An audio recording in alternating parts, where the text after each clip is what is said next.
Here's the process I use to create piano arrangements like this.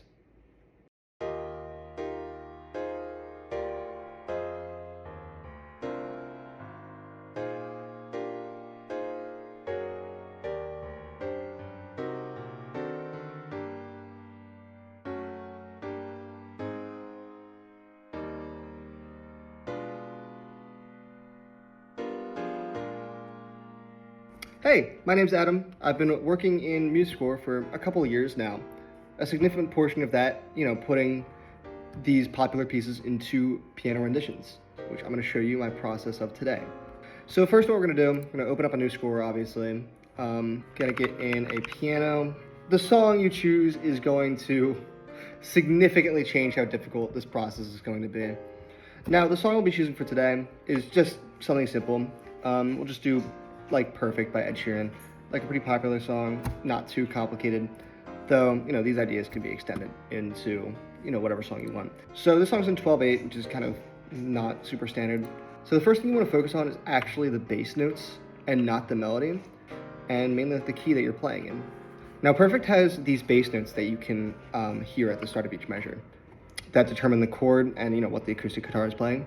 Most songs have this, but there's definitely a lot of cases where there's not necessarily a bass playing, in which case you'll just have to use your ear in general. But as you do it more and more, you're going to get better and better at it, and it shouldn't be that big of an issue. So let's listen to the first section. It starts with a vocal melody. Don't have to pay attention to that, but we'll leave a measure for that pickup.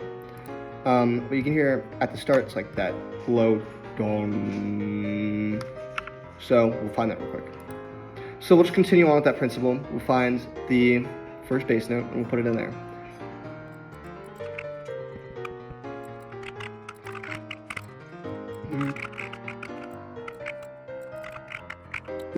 So I've gotten the first 4 bass notes in. Now, usually you can not stop here, but usually this is going to repeat for this section. Most of the time it's going to be 4 chords, aka 4 bass notes. Now it's time to find the key of the song. Now, you can just look this up, or you can figure out what notes he's actually singing, and you can figure out the key just from, circle of fifths, your ear, whatever you want. But I'm just going to look it up because it's easier. So it is A flat major. So we're just going to come over to key signatures. We're going to go to A flat. We're going to drag that over here. And so after you find the key, you want to find the BPM. You can either do tap BPM or you can just look it up.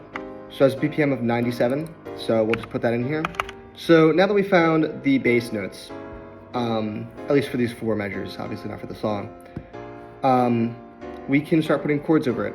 Now, this is kind of a special case because, you have that, it's in 12/8, so you have that dun dun dun dun dun dun dun dun dun kind of triplet feel. And so since there's a guitar in the background, strumming, acoustic guitar, get creative with how you want to mimic it, but in my opinion, I think the best way to do it right now is just to bring these bass notes up and have like high chords. Now, the way you build these chords is almost always the bass note is the root of the chord in the key that you're in.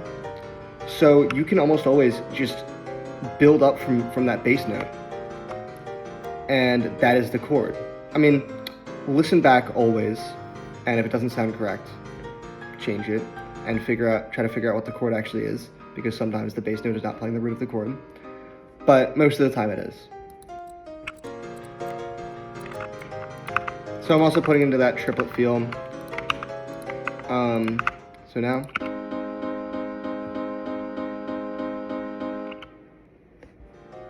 and we can just repeat this principle for the rest of the chords.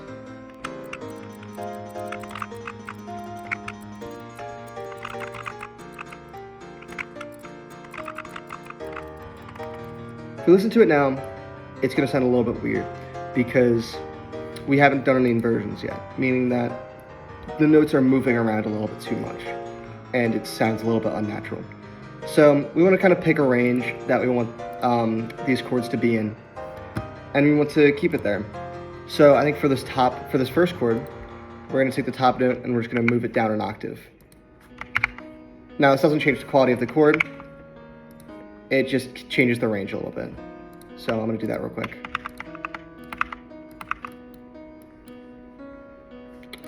And then I think we'll move this chord, this bottom note up. And if we listen to it now,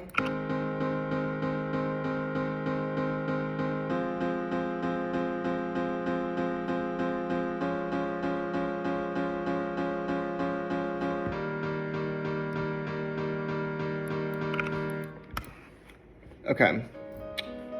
So now that we have the chords, we can mess around with the melody. Now that we have the chords done, it's on to vocals.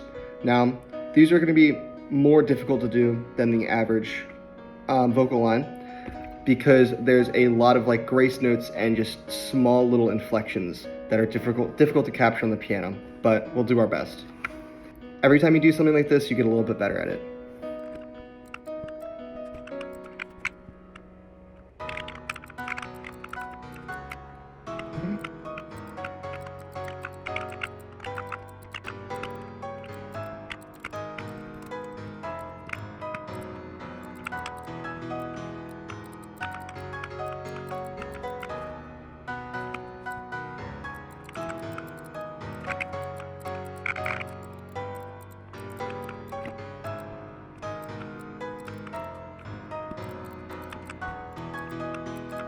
So now that I've mapped out the first 4 measures, let's talk about the dynamics.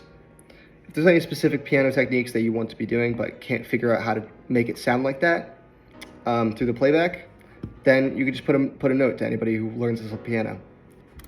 So there's not too much we can do in terms of dynamics, just through the limitations of Musescore itself.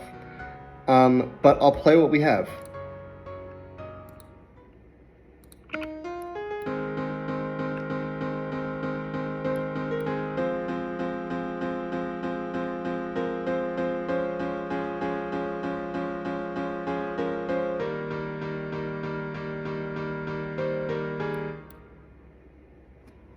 So there's definitely some creative liberties taken with the actual vocal line itself because it's just not possible to faithfully recreate Ed Sheeran's vocal line with 100% accuracy on piano. It's just not possible, but we can get pretty close.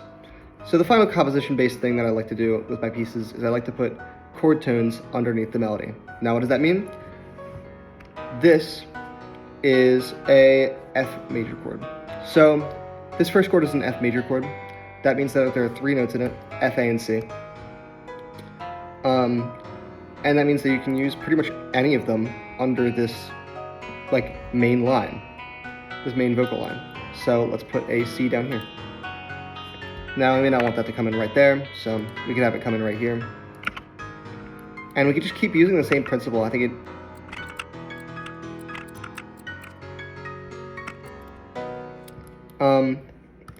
now, it doesn't work as well as it usually would with these harsh chords underneath it, but played out on the actual piano,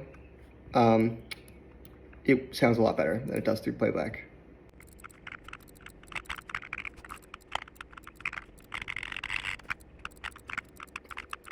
So the last thing I like to do is I like to put sustain. Now if we come over to palettes right here, it will be in the keyboard line. And I think the way that I'm going to be doing it here, I think I'll have it reset every beat. Try to give it a little bit more of a triplet feel. And then we're pretty much done. There's obviously a lot more you could do with this. Get creative, that's the main thing. You don't start out great, you have to build your way up to it. You have to develop your ear, mainly. The more that you do it, the better your compositions become, and the better you get at it in general. So, let's play it one last time.